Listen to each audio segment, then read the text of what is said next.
So we got MoonFall. Did you know this is the first movie to be released in IMAX this year? So yeah, is this worth going in IMAX? Honestly guys, MoonFall only to be worth to going in IMAX if you like disaster movies, love space, as well as the information that they give you, beautiful vistas of space and Earth. Other than that, everywhere else is fine. So normal regular is fine if you do not like characteristics that I list, because I feel like people who go see it in IMAX will definitely be like liking that. MoonFall, directed by Ronald Emmerich. You probably know him most by Independence Day, the old one and the new one. Day After Tomorrow, which is my personally favorite from him. White Eyes Down and 2012. Sadly, he did not direct San Andreas, which we will like do a comparison kind of, because San Andreas does one thing better than this movie does worse, right? It's a disaster movie first and foremost. The moon's coming to Earth and people are freaking out. Yeah, that's basically what it is. No, I'm being serious. Okay, so story about astronauts played by Patrick Wilson and Halle Berry on a mission right next to the moon until suddenly something happens. We don't know what it is. Is it an alien? Is it scary stuff? Is it like conspiracy theories? Oh my gosh, disasters. Then it goes back into Earth because the government and NASA, like something happens up there, which I'm not gonna reveal it to you because that's spoilers. But first 10 minutes into the movie, I loved. I'm like, oh, this is cool. There's some music. There's some playful banter between the characters. The cast is cool. Like, I thought it was a fun time in the beginning, but then yeah,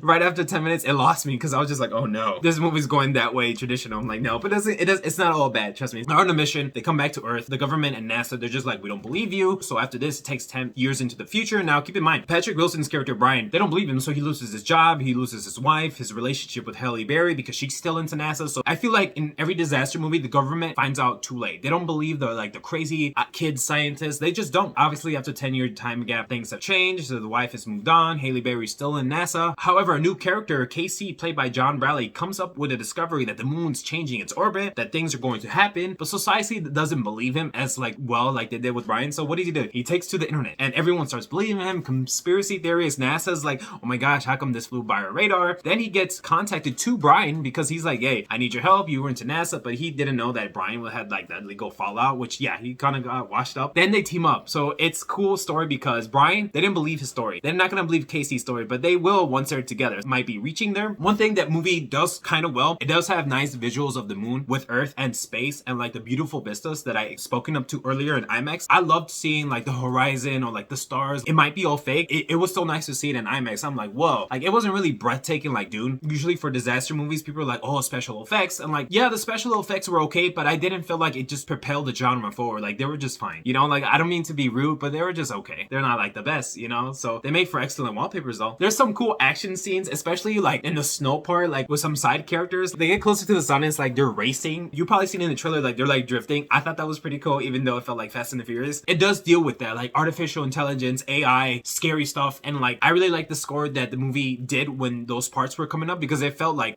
uneasy, like, oh my gosh, it's scary and in space and it's a disaster. So one thing that a movie thought like kind of liked on was it kind of tried to give us like emotional depth of these characters, like Halle Berry's son, as well as a complicated relationship with Brian and his father. It's like the movie gets us this main cast, but then it gives us forgettable side characters that I just don't care about. Like the movie doesn't give us enough time with them for us to care about them. Like, yeah, they're cool, they're there. I felt like they're just set dressing. Like, yeah, they have some lines, don't get me wrong, it's not bad, but it's like, I don't know, I just felt like they were forgettable. I'm like, oh, they're cool. They're just doing something for the main cast to get through the story, so then the side characters like don't get hurt. However, San Andreas did one thing right. I felt like San Andreas, like I'm not really trying to compare it to this one because that would be kind of unfair, but San Andreas, I felt like one thing that movie did right was it gave us real emotional connections to the characters. Like San Andreas, like you felt like the emotional depth. Some might think the big reveal or the big twist in the movie might be like boring or like predictable, and I kind of get where they're coming from, but like to be honest with you, this movie is just like overall good, fun, dumb time. Like it doesn't need to be like awesome, but like that's what I took away from it. Like the big reveal, when I saw it, it's like it might be coming from like a miles away and it probably not be like so impactful, but I really thought it was just overall fun time. Like, yeah, it's okay, it's not like bonkers. And did you know that Michael Pena is this movie? But I felt like he was critically underutilized. Like they could have used more with that character, and it's like he doesn't even come in, like I don't know, like they just could have used him more. Like, and it felt like he was not a forgettable character, but the way the movie did it was he was with the forgettable character. So it's like,